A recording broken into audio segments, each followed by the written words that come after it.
Stars burned cold and silent across the void as the Velrath Dominion's fleet drifted through the carcass of another conquered world. The planet below was ash, its oceans boiled, its continents fractured into drifting embers. Admiral Kareth Vorn watched the fading glow from the bridge of his flagship, a thin line of silver light catching the edge of his obsidian uniform. He felt no triumph, only the dull echo of routine victory. Empires, he thought, die with more dignity than their victims ever live. Behind him, Commander Laura stood motionless, her eyes reflecting the crimson light from a viewport. She had learned long ago that silence was safer than opinion, but even she could not contain the weariness in her tone. 3 colonies in a cycle, Admiral. How long before we find one that fights back? Kareth's mandibles flexed slightly in amusement. When they do, Commander, the Dominion will thank them for the novelty. He turned from the viewport, expression calm and almost kind. The universe favors the strong because the weak mistake mercy for law. Her jaw tightened. Perhaps the weak mistake conquest for purpose. He smiled faintly, the way one humors a child's insolence. Purpose is irrelevant. Continuity is all that matters. The bridge hummed with quiet efficiency. Officers at their stations, no raised voices, no urgency. Victory had become mechanical. The Velrath did not celebrate their conquests, they catalogued them. Yet beneath the surface of that ritual calm, a fatigue was spreading, quiet as rust. An ensign approached, head bowed. Admiral, intelligence reports a new target, Sector Sol. A primitive system on the spiral arm. One inhabited world. Minimal defenses. Designation, Sol 3. Kareth's crest flickered. Another backwater. We've crossed half the arm for little more than dust and defiance. Orders from High Command, sir. The resources are promising. He waved a hand. Then we shall take them. Prepare the fleet for immediate transition. Laura hesitated. Sir, this pattern, small worlds, isolated populations, it feels deliberate. These humans have been losing too cleanly. Their signals are organized, their retreats consistent. It's as if they want us to follow. Kareth regarded her for a long moment. Are you suggesting a trap, Commander? I'm suggesting caution. He turned back to the stars, his voice soft. Caution is for those who expect defeat. We've forgotten how to lose. She looked at him then, the perfect soldier, polished by decades of victory, and wondered if forgetting how to lose might be the beginning of their end. The fleet moved as one, shimmering arcs of metal slicing through subspace. As they traveled, Kareth reviewed transmissions from Sol's colonies. Panic, desperation, prayers whispered into dying radios. To him, it was symphonic. Fear was a language he understood better than diplomacy. They still believe someone will save them, he murmured. How quaint. Laura didn't answer. She watched the recordings in silence, the burning skies, the cries of children cut short by static, and wondered how long before that silence turned back on them. Hours later, the fleet emerged from a void at the edge of the Sol system. The blue planet hung ahead, peaceful and unguarded, bathed in sunlight.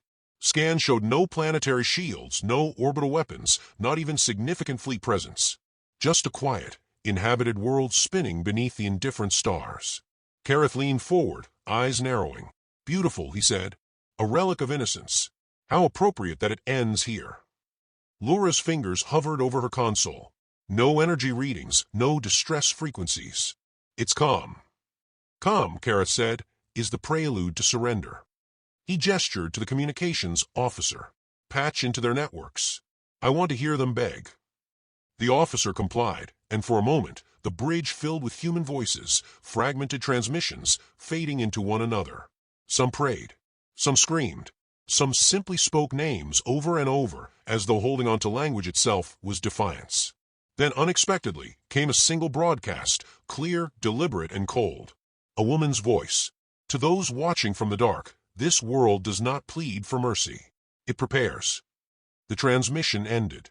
The bridge fell silent. Kareth's expression didn't change, but his eyes hardened. Poetic creatures, he said at last. Even in surrender, they posture. Or warn, Laura murmured. He ignored her. Bring us into orbit. Let them witness inevitability. As the fleet advanced, storms began forming across Earth's atmosphere, unnatural, synchronized patterns that spread like veins of lightning. The air itself seemed to revolt. The readings were strange, unstable. Laura's monitors flickered, then steadied. Admiral, These weather systems, they're coordinated. Artificial. He raised a brow. Weaponry. Unknown. But the energy signatures are rising exponentially. He considered for a moment, then smiled, the indulgent smile of a god humoring the prayers of mortals. Let them summon their storms. We'll burn through them all the same. Outside the viewport, the blue world seemed to tremble as clouds twisted into perfect spirals. For the first time in decades, Kareth felt something unfamiliar brush the edge of his certainty. Not fear, not yet, but curiosity sharpened into unease. The fleet's forward cannons aligned, targeting coordinates locked. Lura's hands tightened on her console. Admiral, I recommend we hold until we... Fire, Kareth ordered, his voice smooth, absolute.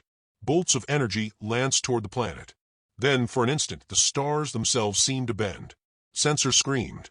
Energy readings spiked into chaos.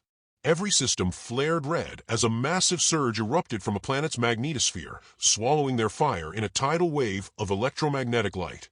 Consoles shorted out. Lights dimmed. Kareth gripped the railing, jaw tightening as the ship trembled. Report. Unknown interference, shouted the ensign. Our weapons are offline. Communications severed. It's the planet, sir. It's striking back. Through the storm of static, the human voice returned, faint but unmistakable. You came for salvation. Humanity arrives as the storm. The transmission ended, leaving only the sound of crackling energy and the Admiral's slow, measured breathing. Lura turned to him, the faint light painting her face in blue. What do we do, sir? Kareth looked once more at the churning planet below. His voice was quiet, almost reverent. We learn. The bridge lights flickered out, leaving only the planet's furious glow reflected in his eyes, a storm rising to meet its makers. Darkness rippled across the Velrath command bridge as systems struggled to recover. The hum of engines returned in fractured waves, and fragments of data stuttered on the holographic displays. Kareth Vorn stood unmoving at the center, the stormlight of Earth flashing across his face like judgment. For the first time in his long career, the silence that followed victory was replaced by uncertainty. Reactor integrity stable, reported an officer, voice taut. But we've lost half the outer fleet. 23 ships gone. No trace, no distress beacons. Gone. Kareth's tone was even, but his eyes burned. You lose ships to combat, not to weather. Lura's hands danced across her console, coaxing coherence from chaos. It wasn't weather, Admiral. The readings, this wasn't a natural phenomenon. That surge was engineered. Kareth turned sharply toward her. Engineered by whom? These creatures don't have the intellect for such manipulation. Perhaps, she said, glancing toward the viewport, but they have desperation. And desperation builds faster than empires. The main display flickered back to life. The planet below pulsed with electric veins, storms rotating in precise geometric alignments. Even the clouds obeyed design. From beneath the oceans, faint signatures flared like the heartbeat of a slumbering titan. Then the sensors screamed again. A distortion unfolded at the edge of orbit, a shimmering tear that stretched open like a wound in space. From it, shadows emerged. Not asteroids, not natural debris. Vessels. Dozens of them. Sleek, angular, matte black. Human. Kareth's breath caught for the briefest instant, then steadied. Impossible, he muttered. They have no fleet capable of warp transit. Lura stared as one of the human ships passed before them, its surface layered in strange adaptive plating that absorbed light. Perhaps they did, she said softly, but they learned. Across the bridge, alarms howled. 1,000 red icons bloomed on the tactical map. Kareth's voice sliced through the panic like a blade. Form up.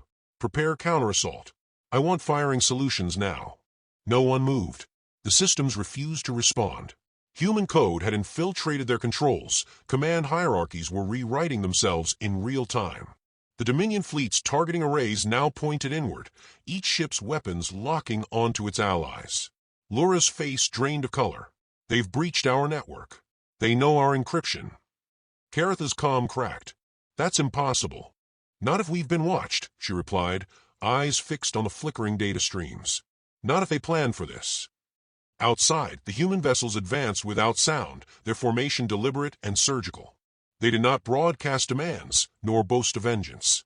Their silence was worse. It spoke of precision born from centuries of surviving themselves. The first salvo came without warning. Beams of contained plasma cut through the nearest Dominion cruiser, slicing it apart in 3 clean lines. No explosion, no debris, just disintegration. Kareth steadied himself as the shockwave rippled across the command deck. Return fire. But the ship refused to obey. The firing systems, the targeting suites, everything was jammed by invisible hands. Human signals danced through the Velrath network like ghosts whispering in code. Then a human voice broke through the static. Come. Female. The same tone they had heard before. Velrath Command, this is Commander Aya Solis of United Terran Directorate.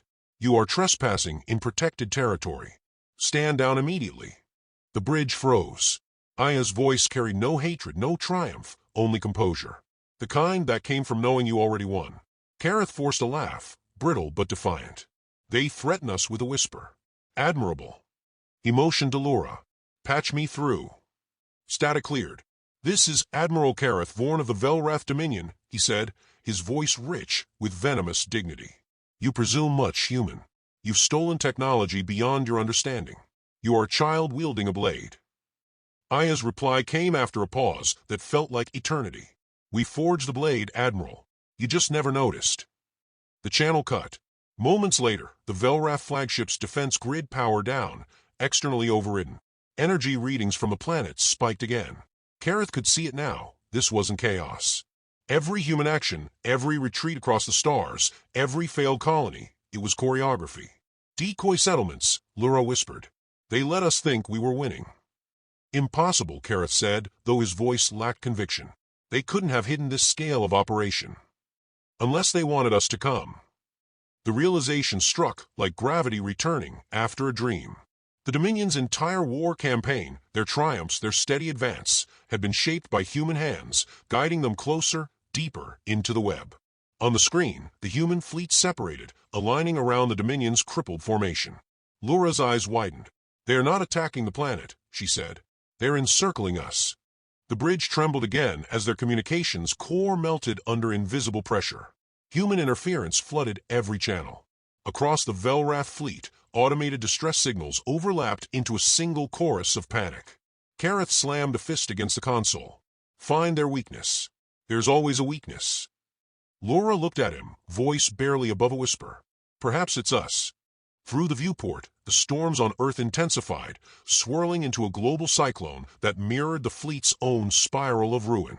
For a fleeting moment, Kareth felt something alien stir inside him, an echo of awe, maybe even fear. The humans had not met the Dominion in strength. They had met them in patience, in cunning, in the cold arithmetic of inevitability. He stared down at the blue planet, its surface shimmering beneath lightning and fury, and spoke as if confessing to the void. We mistook silence for submission. Laura turned toward him, her voice breaking slightly. What now? Kareth exhaled, a sound like metal fracturing. Now, he said, we see what gods these mortals have made of themselves. The bridge darkened once more as power failed completely. Outside, the storm consumed the stars. Lightning fractured the void, flashing blue across the hulls of crippled ships. The once invincible Velrath armada drifted in disarray above Earth, its formation broken by an enemy that had not even announced war. Admiral Kareth Vorn stood amid the smoke and alarms of his command bridge, his reflection trembling in the cracked viewport. The planet below burned with unnatural light, its clouds moving in precise, deliberate spirals as though the world itself had drawn breath for retaliation. Admiral, Laura's voice cut through the chaos, firm but strained. Half our fleet is disabled. The rest are reporting system corruption. We're losing command protocols. Kareth didn't answer at once, his gaze fixed on the flickering sensors. Ships that had once followed his every order were now blind, their weapons misfiring or turning against one another. Each glowing red icon on the screen represented thousands of lives unraveling in silence. You said this was engineered, he murmured. By humans. They're using electromagnetic frequencies we've never cataloged, she replied, scanning rapidly. It's not random interference. It's control. Then we break it, he said coldly. Purge our systems. Reset encryption. It's not that simple, she said. They're inside the architecture, adapting faster than we can. Kareth turned sharply toward her. Are you suggesting they anticipated this engagement? Lura hesitated. No, Admiral. I'm suggesting they built it. The deck trembled. Outside, a fracture opened in space, small, controlled, surgical. A fleet emerged in silence, black ships gliding through the rift like shadows given purpose. They bore no insignia, no visible weapon arrays, and yet their mere presence radiated intent. The human fleet moved as one organism, swift, fluid, utterly calm. Identify them, Kareth demanded. The reply came without prompt, a human voice echoing through every open channel. It was soft, steady, and chillingly precise. This is Commander Aya Salas of the United Terran Directorate. Velrath forces, you are trespassing in sovereign space. You will stand down. No bravado. No demand for vengeance. Just a statement, balanced and absolute. Kareth let out a short, humorless laugh. They speak like diplomats on the edge of extinction. Perhaps not extinction, Lura said quietly. Perhaps something else. He dismissed her unease with a wave. Show them our answer. Weapons primed across the Dominion ships, those still functional, targeting the small, dark silhouettes before them. Kareth's command voice boomed through the fleet, restoring a fleeting illusion of control. Fire on my mark. But before the word left his tongue, the Velrath cannons turned inward. Explosions rippled through the armada, ships tearing apart under their own fire. The tactical screens dissolved into static as their navigation systems inverted. A perfect, merciless counterstrike, without a single shot fired by the humans. Lura staggered, bracing herself on the console. They've overridden our core commands. How could they access our encryption protocols? Kareth stared, unblinking. Because they designed the keys. She looked at him, confusion breaking through her discipline. That's impossible. Is it? He said quietly. For months, years, we believed they were losing. Every colony surrendered too easily. Every defense line collapsed without resistance. What if it was never defeat? What if it was study? A transmission cut through the static again. Aya Salas's voice, calm as before. You mistook silence for surrender. We mistook arrogance for opportunity. You've taught us well, Admiral. Now stand down. Her words struck harder than any weapon. Around them, the human fleet repositioned, every movement coordinated, graceful, terrifying in its restraint. They didn't rush victory. They orchestrated inevitability. Kareth felt his composure crack, but only slightly, a fine fracture behind his calm. Transmit response, he ordered. Static flared. This is Admiral Vorn, he said into the comms, his tone cold iron. You have no understanding of what you provoke. We are the Dominion, forged through centuries of conquest. You cannot frighten us with tricks. Aya's answer came with surgical precision.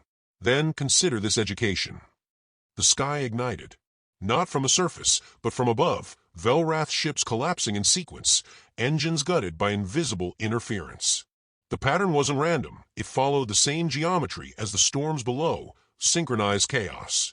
Lura's voice wavered for the first time. They're dismantling us one piece at a time. They're not even trying to destroy us. They're demonstrating. Kareth's hands clenched at his sides. To prove what? That they were ready. Silence hung heavy between them. Kareth stared at the screen, where fragments of his fleet drifted, glowing faintly like embers extinguished mid-breath. Humanity had not risen to power through mercy or diplomacy. They had hidden their strength behind frailty, waiting until arrogance pulled the knife, close enough to strike. The bridge's lights dimmed again as another surge washed through their systems. Every monitor showed the same image, a single line of human text flashing in translation. We warned you. Lura exhaled shakily. Admiral, what are your orders? Kareth's voice came low, nearly a whisper. Observe. Adapt. Survive. And if survival isn't possible? He looked down at the planet, a blue world veined with lightning and vengeance, and something like grim admiration stirred behind his eyes. Then we learn why they endured where others broke. Outside, the storm on Earth expanded, a living thing of thunder and light. The Dominion fleet hung powerless above it, their dominance fractured. Humanity did not rise to meet them with glory or grandeur. They rose with precision, silence, and memory. Kareth's final words, spoken almost to himself, lingered over the dying hum of the bridge. We thought them primitives. Instead, we found perfection. And as the last of the data feeds flickered out, only the storm's reflection remained, shifting across his face like the beginning of reckoning. The fortress world of Virex burned in silence. Once the heart of the Velrath Dominion, its skies now shimmered with streaks of fire, cities collapsing under their own defense grids, fleets scattering like frightened birds. From a planet's high orbit, Admiral Kareth Vorn watched the end of his empire unfold with surgical precision. Each strike, each collapse, each surrender, executed not by rage, but by human logic. It was not annihilation. It was erasure. He stood alone on the observation deck, the last echoes of command flickering across shattered control panels.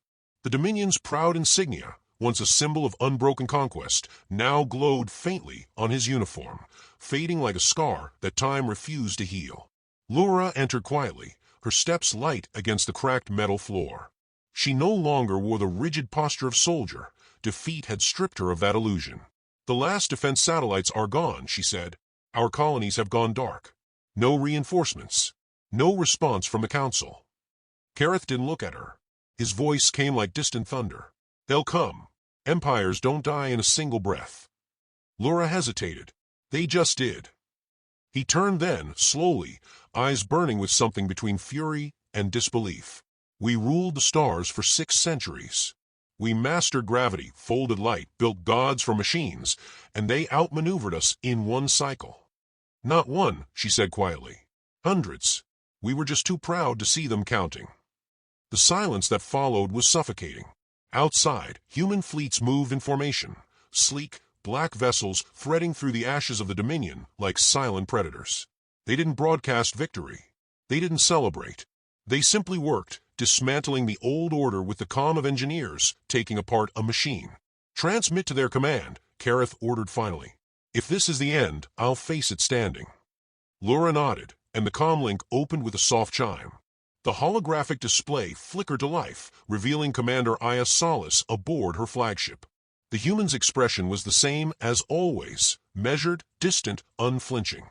"Admiral Vorn," she greeted, "your forces are defeated. Your command structure is broken. Lay down what remains of your fleet." Kareth studied her face, searching for hatred or triumph, finding neither. "Do you feel pride in this, Commander? To conquer your first empire?" Her tone was almost gentle. "We didn't come to conquer. We came to stop what you started." He laughed softly, though there was no humor left in him. "You've become everything you feared. Efficient killers hiding behind purpose. Do you see it? The reflection?" Aya tilted her head, and for a brief moment her composure faltered, just a flicker, gone as quickly as it came. "We see clearly, Admiral. That's why we won't repeat your mistakes." "Then you've already begun," he said. "Believing yourself the exception is the first lie of every empire." Her silence confirmed his words. Around her, the hum of her command ship pulsed, a heartbeat of precision, too calm for war. Lura stepped forward, her voice trembling between exhaustion and awe. "If you mean to end us, then do it quickly." Aya's eyes softened. "No. You will rebuild. Under supervision. Humanity doesn't leave ruins, we repurpose them." Kareth frowned. "Mercy, then? Or control by another name?" "Responsibility," she replied. "You once said survival is continuity. Now it's your turn to prove you can live by it." The connection ended. The hologram dissolved into mist. Kareth stared into the emptiness it left behind. "She speaks as though she pities us," he muttered. "Maybe she does," Lura said. "Maybe that's worse than hate." Below them, the storms over Virex intensified, spreading through the atmosphere in glowing bands of violet and blue, the same unnatural storms that had heralded humanity's first strike. Kareth felt the weight of realization pressing down on him. The humans had taken the Dominion's own philosophy and perfected it. They hadn't just learned to fight, they'd learned to end. "Admiral," Lura said quietly, "what happens to a predator when it realizes the prey no longer runs?" Kareth looked at her, the question sinking deeper than either of them wanted. "It learns humility," he said, "or it starves." Moments later, the human fleet began its final descent. The sight was mesmerizing, hundreds of ships sliding into formation, coordinated to a precision that bordered on artistry. No blinding bombardment, no reckless firestorms. Just deliberate movements, cutting through the planet's defenses like surgeons through diseased tissue. The ground quaked as energy pulses lanced through Virex's core, disabling planetary systems without detonating them. Humanity wasn't destroying the world, they were resetting it. Kareth sank into his chair as the deck vibrated beneath him. His voice, once the sound of command, now carried only resignation. They could have ended us in hours, yet they stretch it into mercy. I almost prefer annihilation. Mercy, Lura said, isn't for our sake. It's for theirs. They're proving they can control without becoming us. He glanced at her sharply. And do you believe that? She hesitated, then shook her head. No. A sudden tremor cut through the deck. The lights dimmed, and the ship's systems powered down one by one. The hum of life support fell silent. Through the viewport, the human flagship appeared, vast and obsidian, its surface glimmering with faint blue veins. It dwarfed the Dominion vessel entirely. A comlink reconnected automatically. Aya Solis's voice filled the bridge, soft but absolute. Admiral Vorn, your surrender is accepted. You and your remaining officers will be transported to the Terran Accord for debriefing. You are not prisoners, you are witnesses. The phrase lingered, foreign yet familiar. Witnesses to what? Kareth straightened, his last ember of pride refusing to die. You'll make us your administrators, your subjects, your examples. Aya's voice remained calm. We'll make you partners, if you can accept what partnership means now. He smiled faintly, a sad, tired curve of the mouth. You've already rewritten the meaning. As the transmission faded, Kareth turned once more to the viewport. The stormlight of Virex bathed his face in blue fire. Around him, the empire he had built, stone by stone, conquest by conquest, crumbled into memory. Humanity hadn't just arrived as conquerors, they had come as the storm that cleansed and rewrote the sky itself. Lura's voice broke the silence. What happens now? Kareth didn't look at her. His gaze stayed on a human fleet, still moving with terrifying grace. Now, he said softly, they learn what all victors do. That power never ends with victory. It only begins to hunger. The ship shuddered one last time as docking clamps from the Terran vessels engaged, wrapping the Velrath flagship in fields of pale light. The air grew still. Kareth closed his eyes. In that stillness, he could almost hear the whisper of a truth too heavy for pride. Humanity hadn't conquered them through might, but through understanding. They had become the very force they once feared, the quiet inevitability of evolution with purpose. And as the world beneath them cooled into submission, Kareth spoke a final thought, more confession than defiance. They pleaded for salvation, he murmured, and salvation came wearing our reflection. The bridge fell silent. Outside, the human fleet turned away from the dying world and vanished into the stars, efficient, uncelebrated, unstoppable. The storm had passed, but its echo would haunt the galaxy forever.